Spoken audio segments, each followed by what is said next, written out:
Hey, how's it going, everybody? It's your boy, Delightful Kiss Boy.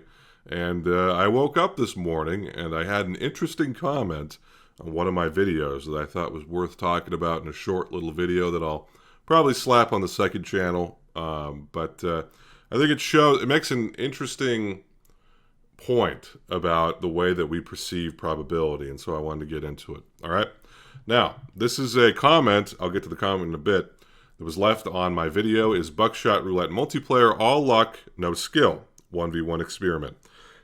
Excuse me, in which I had Wayne, my Expectimax AI, face off against the dealer AI over and over again to see how many times Wayne would win versus the dealer. Excuse me, to quantify kind of the effect that RNG has on the outcome of the game. Roughly. Now, there was, let's look at this scenario here. Let me just set the stage about what's going on here. This is in the middle of a round here, and they're both at 4 health. It's Wayne's turn here, and Wayne is thinking about what he wants to do. The loadout up here in the top left, as you can see. Actually, I'm not hovering over it. There we go. Now you can see. Up in the top left, as you can see, is a 3 live, 2 blank remaining loadout. Now, Wayne here knows that the middle shell is blank.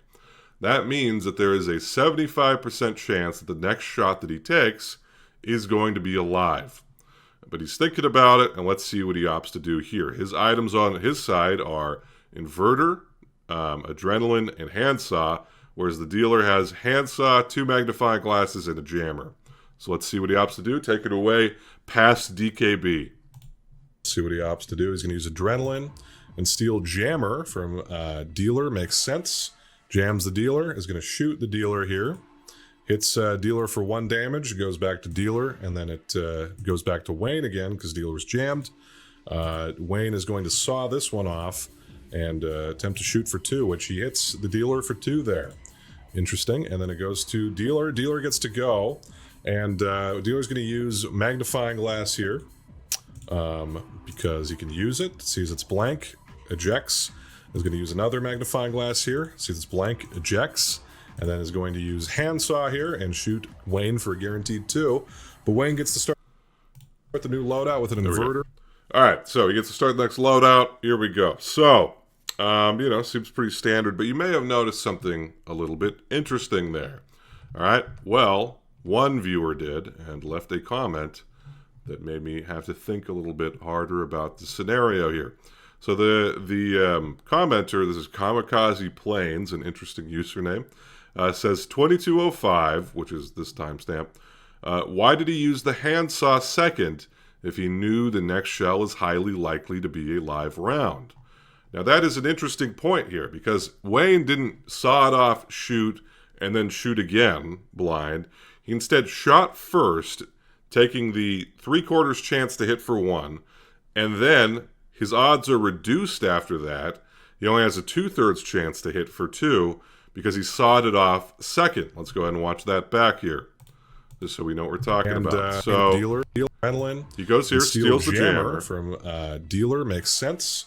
Jams the dealer. Is going to shoot the dealer, and then he takes the first shot without sawing it off, even though there's a 3/4 chance the next one is live, which is kind of bizarre because the next move he makes is after his odds are now lowered to 2/3. Now he goes and saws it off. Hits dealer for 1 damage, goes back to dealer, and then it goes back to Wayne again because dealer was jammed. Wayne is going to saw this one off.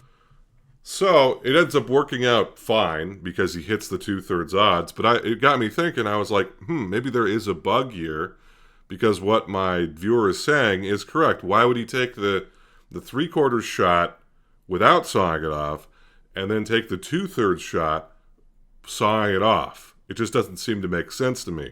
But then I thought about it a little bit more, and it was an interesting scenario, and I think this scenario kind of illustrates that we as humans, when it comes to probability, oftentimes fall into the fallacy of considering the most likely possibilities only. So, what do I mean by that? Well, let's go into Excel land. Let me bring up my old pal Excel and swap the view over here.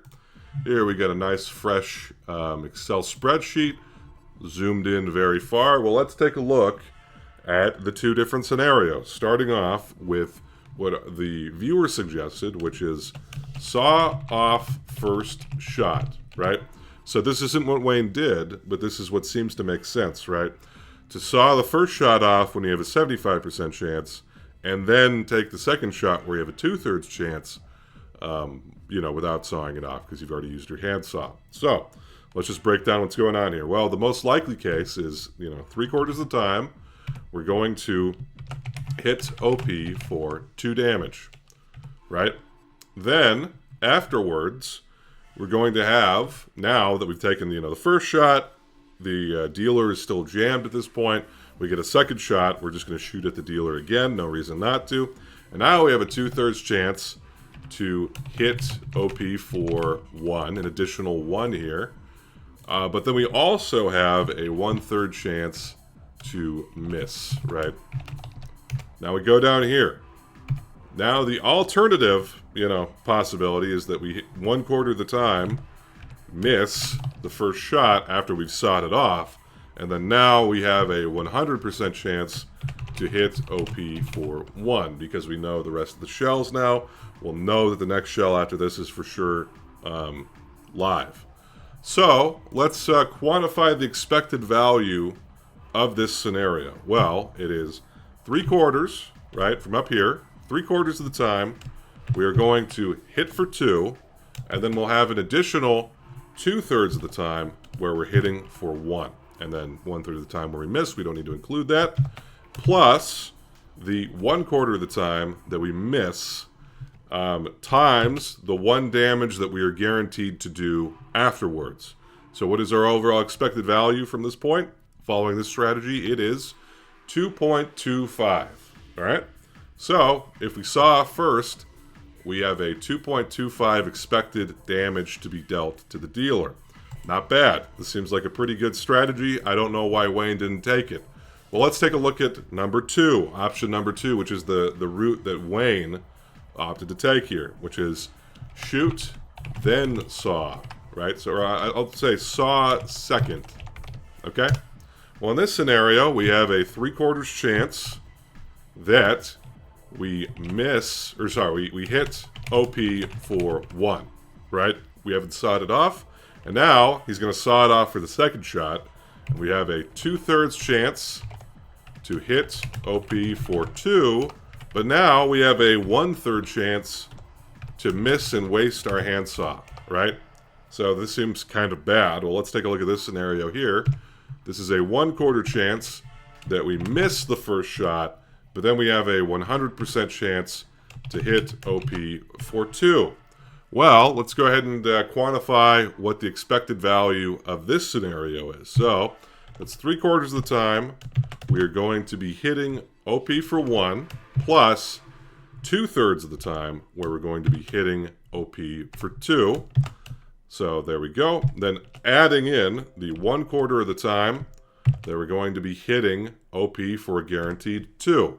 Well, what's the expected value of this? It is 2.25. Now that is interesting. Now, these two scenarios are actually the same. So basically it doesn't matter whether Wayne saws the first shot off or he saws the second shot off, even though it may appear that he would have more of a chance to deal, extra damage if he saws it off first. They both have the same expected value, which is an interesting thing. Because once again, we were considering, okay, well, the most likely outcome is that we hit for 2 and then we hit for 1. But if you kind of just extrapolate out all of the probabilities for all of the different possibilities, we come to the conclusion that it doesn't matter. Now, the reason that I brought this up is not to shame the viewer, as I myself fell for this. I thought, there must be a bug in my code. There must be, a reason why Wayne would do this. But it kind of illustrates something I think about psychology when it comes to probability. Specifically when it comes to kind of betting strategies, like in that video I made recently, where I go over a bunch of different betting strategies, right? And I included the martingale on there. Now, the martingale, for those who don't know or didn't watch that video, is a strategy where you essentially, like, let's say that you bet like $100, right? If you win that bet, you get $100. Cool. But if you lose that bet, then the next bet you're going to make is bet $200. And then if you lose that bet, you're going to bet $400. And if you lose that bet, you're going to bet $800, like this. And now you can see that this bet is basically making up for all of the losses that we've accrued so far, so that we're going to win $100. Now, if you kept this up infinitely, you would be able to guarantee profit, but of course you can't. You're going to run out of money. You're going to hit house, table limits, etc., etc. But the point is that this strategy has a very high likelihood to succeed on a single time, because you're basically doubling it every single time. Assuming you have a large enough bankroll, there's a very, very high likelihood that you're going to win $100 for that particular bet. However, if you lose, it is a catastrophically bad scenario, because you're going to lose all of the money up until this point, which gets exponentially larger. Now, the fallacy that people fall into, and why this seems appealing to them, is because they're only considering the most likely outcome.